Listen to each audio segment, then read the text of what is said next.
আমি এখন হাঁপিয়ে যাচ্ছি। অনেক অনেক অনেক রোদ লাগতেছে, অনেক রোদ লাগতেছে। কিন্তু প্রিয় বন্ধুগণ, আরেকটি নতুন ব্লগে আপনাদের স্বাগতম। আজ এমন একটা বিষয় আমি দেখাবো যেটা গরম সম্পর্কিত, কারণ এই সপ্তাহটা পুরোটা এত গরম যাচ্ছে, 40-এর এক নিচে আর না হয় 40-এর এক উপরে। এত গরমের ভিতরে মানুষের নাভিশ্বাস, হাঁসফাঁস সব ছুটে যাওয়ার পরে গাছের দিকে ছুটছে সবাই। ফেসবুকে, বিভিন্ন সামাজিক মাধ্যমে গাছ লাগান, গাছ লাগান, বিভিন্ন ভাবে উপদেশ দিচ্ছে যে 1 GB ইন্টারনেটের সাথে যদি একটা গাছ দেওয়া যায় তাহলে দেখো সারা বাংলাদেশ ভরে উঠেছে গাছে গাছে। হ্যাঁ, আসলে আমাদের মানসিকতা যে কিরকম, গাছ সম্পর্কে আমরা কিরকম ধারণা পোষণ করি, দু একটা কর্মেই তো আমরা বুঝতে পারবো। এমনই একটা কর্ম আজ আপনাদের আমি দেখাতে যাচ্ছি।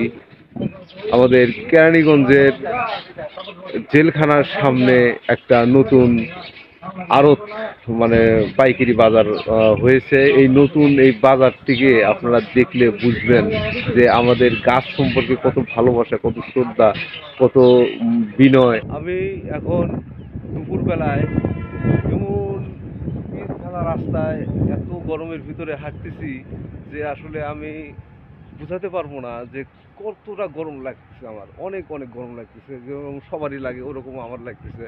কিন্তু এখন আমার সমস্যা হলো যে আমার আশেপাশে কোনো গাছ না থাকায় আমি কোনো নিরাপদ আশ্রয়ে যাইতে পারতেছি না।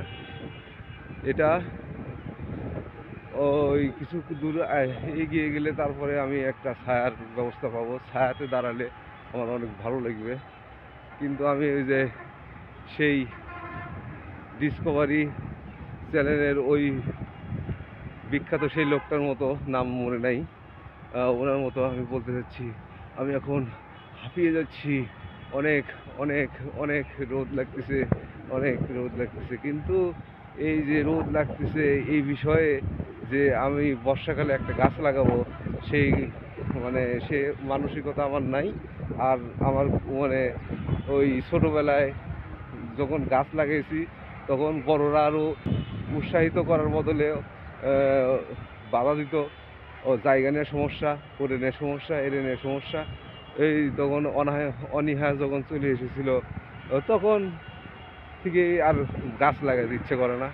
এখনও মনে হয় না যে আমি গাছ লাগাই, শুধু মনে হয় যে আরেকজন গাছ লাগাই, আমি ওটার ছায়া খাই, ওটার অক্সিজেন আমি নেই, এরকম আমার মনে হয়। কারণ আমাদের মানসিকতা হয়তো এরকমই। কত জেলখানার সামনে কত টাকা? 20 টাকা বেশি হয়ে গেল না? বেশি হয় না? আচ্ছা ঠিক আছে, চলেন।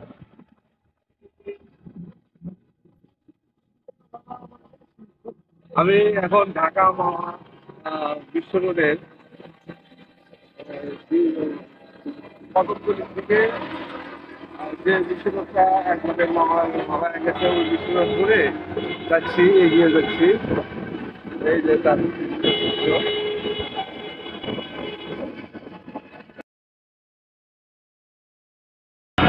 ঢাকা মহাসড়কের একটি অংশ।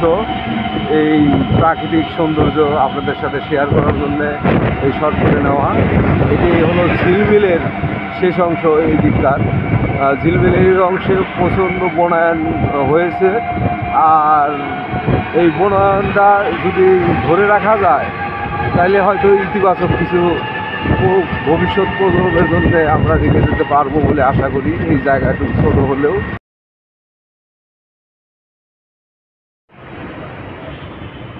আমরা জেলখানার সামনে এসে যখন নামলাম, নেমে এই ওভারব্রিজটা পার হয়ে ওই পার যেতে হবে। ওভারব্রিজটা সুন্দর, ওই একটু নতুনত্ব আছে, ডিজাইন। এই যে দেখতে পাচ্ছেন টিনের চালা দেওয়া সেই নতুন আড়তটি, যে আড়ত আমরা বানিয়েছি শুধু গাছের থেকে উৎপাদিত বিভিন্ন রকম সবজি, ফল, সব কিছু গাছ থেকে প্রাপ্ত। এই যে আমরা আড়তটি দেখতে পাচ্ছি, এই আড়তটি ওই আশেপাশের মুন্সিগঞ্জ, এই তারপরে আপনার কেরানীগঞ্জের আশেপাশে যেসব চাষবাদ হয়, বিভিন্ন ফলমূল সহ সবজি টবজি সব কিছু এইখানে টাটকা পাওয়া যায়, এই জন্যে এই বাজারটি বেশ জনপ্রিয় হয়েছে। আর কিন্তু একটা জিনিস আমরা যেটা আসলে দেখাতে নিয়ে এসেছি সেটাই, একটা জিনিস খেয়াল করেন, এই শুধু এক নজর দেখেন, এই যে দেখেন পুরা বাজারটা জুড়ে একটি গাছ নেই, অথচ এই গাছ থেকেই প্রাপ্ত সব জিনিসই আমরা এখানে বিক্রি করতেছি। আমাদের যে হাট বাজার ছিল দাদু, সেটা আপনারা দেখেছেন যে বট গাছের নিচে তো, কিংবা বড় পাকুড় গাছের নিচে, কিংবা বড় একটা ছায়া বৃক্ষের নিচে সে হাট বাজারগুলো বসতো। এটা তো একটা হাট, এটা পাইকারি হাট হলেও একটা হাট বাজার, কিন্তু এখানে একটা গাছ নেই। আচ্ছা ঠিক আছে, আমি মানলাম আপনি বলতেছেন যে এটা নতুন একটা বাজার, এখানে গাছ লাগানোর সুযোগ হয়নি, অতদিন যায়নি, কিন্তু একটা চারা দেখান যেটা 20 বছর 10 বছর পরে সেই রকম একটা জিনিস হবে। একটা চারার খোঁজে, মানে এর আগে আমি একদিন আসছিলাম, এসে চারা একটা চারাও পাইনি। সেটা আসলে আমরা দেখি আসলে আমরা কি কীর্তিটা করছি। কম ছিল, বেচাকিনা কম ছিল, এখন আস্তে আস্তে বেচাকিনা বাড়তেছে ভাই, আলহামদুলিল্লাহ। তরমুজ সেই গরমের প্রসিদ্ধ, গরমের আরামদায়ক ফলের ভিতরে তরমুজ মনে হয় অন্যতম। যে আপনার রমজানে আমরা তরমুজ কেলেঙ্কারিতে পড়ে গেছিলাম, জাতি হিসেবে আমরা তরমুজ বয়কট করি, বয়কট জাতিতে পরিণত হয়ে গেছে এখন সব কিছুই বয়কট। আচ্ছা ঠিক আছে, আমরা গাছকেও বয়কট যখন করছি, ঠিক আছে। দেখি এই যে কলা, এই ফল, এদিকে ফল আছে, এদিকে ফল, এবং সবই তো ওই শাকসবজি ফল টল এইগুলোই তো। আমরা দেখি সভাপতির সাথে, এই বৃক্ষহীন আড়তের সভাপতিকে এই ব্যাপারে বললে তিনি বলেন, কেরানীগঞ্জ পাইকারি কাঁচা বাজারের অত্র কাঁচা বাজারের সভাপতি আমি জিয়াউর রহমান। বাজারটা করছি আমি দীর্ঘ 14 মাসের মতন হয় বয়স, কিন্তু বাজার 14 মাসের মধ্যে ইনশাল্লাহ আমি কেরানীগঞ্জ পাইকারি কাঁচা বাজারের ব্যবসায়িকগণ এবং এলাকার আশেপাশের গণ্যমান্য ব্যক্তিবর্গ সবাই বাজারটা করাতে খুশি। আগে যেতে হতো কেরানীগঞ্জবাসীর শ্যামবাজার, কারণ বাজার, যাত্রাবাড়ি, এখন হাতের মুঠোয় কেরানীগঞ্জ পাইকারি কাঁচা বাজার। এখন আর তাদের কারণ বাজার, শ্যামবাজার, যাত্রাবাড়ি যেতে হয় না, যানজট নিরসনে পড়তে হয় না, এবং টাটকা শাকসবজি বাজারে তারা খুব কম মূল্যে ক্রয় করতে পারে, এবং বাজারটা হওয়াতে সবাই খুশি। আশেপাশে কিছু জায়গা আছে প্রতি, ওই জায়গাগুলোর কারণে বাজারের ব্যবসায়ীদের একটু আসতে তাদের একটু ভয়ভীতি হচ্ছে, ওইখানে কিছু চুরি ডাকাতি হচ্ছে। যেমন সাউথ টাউনের দিকে কদমালী মাস্তানের বাজারের সামনে, আবদুল্লাপুর ওইদিকে, আবার ওইদিকে বাজারে আসতে ইয়াতে সুপারটা থেকে আসতে ঝিলমিলের সামনে, প্রিয়াঙ্গনের সামনে কিছু ছিনতাইকারী, এবং প্রশাসনের দৃষ্টি আকর্ষণ করছি আমার বাজারের ব্যবসায়ীদের স্বার্থে, জনগণের স্বার্থে এবং কেরানীগঞ্জের উন্নয়নমূলক স্বার্থে, সরকারের সুনাম অর্জিত উন্নয়নের লক্ষ্যে ছিনতাইকারী প্রতিরোধ করার জন্য প্রশাসনের দৃষ্টি আকর্ষণ করছি। অনেক ধন্যবাদ। আচ্ছা সভাপতি সাহেব, আমি একটা প্রশ্ন করতে পারি আপনাকে? যে আমরা তো আগে দেখছি যে হাট বাজার সাধারণত বড় বট বৃক্ষ কিংবা পাকুড়ের এরকম বড় ছায়াযুক্ত বড় গাছের নিচে হয়েছে, সাধারণত বাংলার মানে বাজারগুলো এরকম করে গড়ে উঠছে, কিন্তু এত সুন্দর একটা বাজার, এত পরিপাটি, কিন্তু একটা গাছ নাই। আর গাছ নাই, নতুন বাজার হিসেবে 14 মাস বয়স হিসেবে গাছ না থাকাটা স্বাভাবিক, কিন্তু গাছের চারাও তো নাই। এই বিষয়ে আপনি কিছু বলেন। আমার বাজারটা একবারে ছিল কেন্দ্রীয় কারাগারের সামনে, নির্জন পরিত্যক্ত এলাকা।